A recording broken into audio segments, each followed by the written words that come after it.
इस्लाही शेर जो हुकुम ओ सिंधड़ी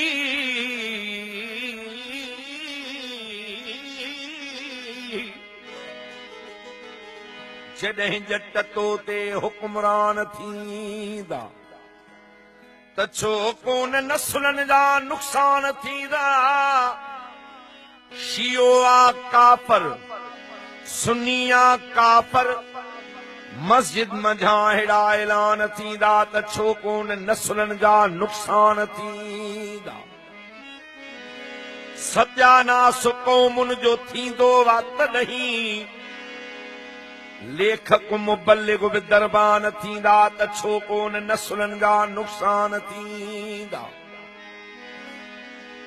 जॾहिं माण्हू मुनसिफ़न कुर्सीअ जो रखंदा जॾहिं मुल्ह इज़त संदो नान थींदा त छो कोन नसुलनि जा नुक़सान थींदा।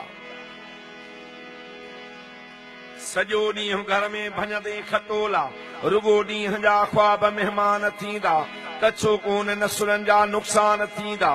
पहिरियाण तस्बी ऐं हाजी निमाज़ी ॾाढ़ी हुजे त पोइ मुस्लमान थींदा त छो कोन नसुलनि जा नुक़सान थींदा।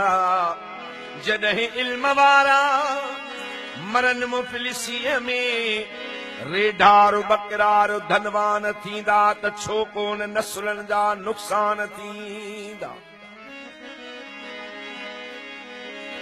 धरती लुटण लाइ विढ़नि चोर चूंडूं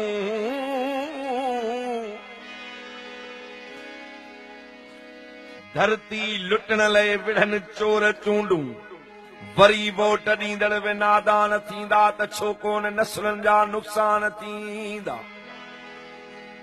ही बंद तवजो जो मोहताज भाउ अमीन साहब जो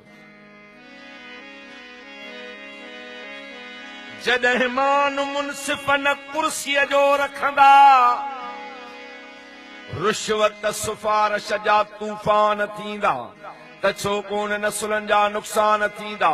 जिते अणपढ़ियलु आहे उस्ताद बणबो पढ़ियल पेट ख़ातिर परेशान थींदा त छो कोन नसुलनि जा नुक़सान थींदा। मता धीउ पढ़ाई जो गैरत न रहंदई अड़े कमज़ोर एॾा जे ईमान थींदा त छो कोन नसुलनि जा नुक़सान थींदा। जॾहिं कई माथ थींदे मुनाफ़िक़ ड्रिबाई अड़े तारीख़ में तो ते अरमान थींदा त छो कोन नसुलनि जा नुक़सान थींदा।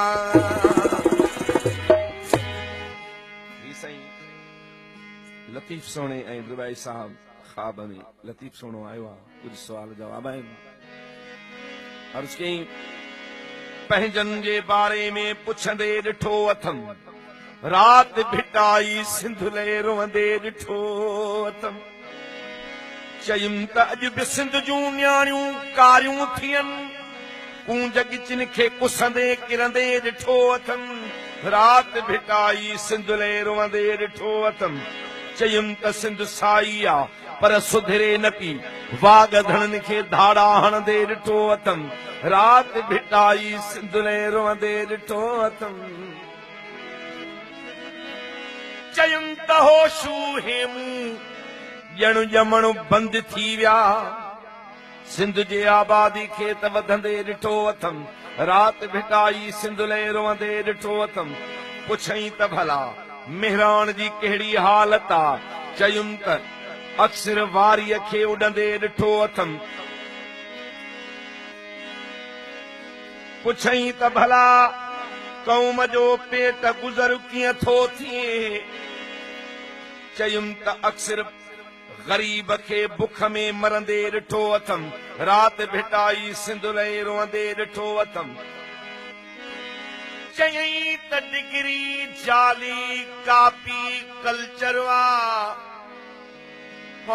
मंसूर अदब जो जनाज़ो खजंदे ॾिठो अथमि। पहवर खे मूं निंड में सुम्हंदे ॾिठो अथमि।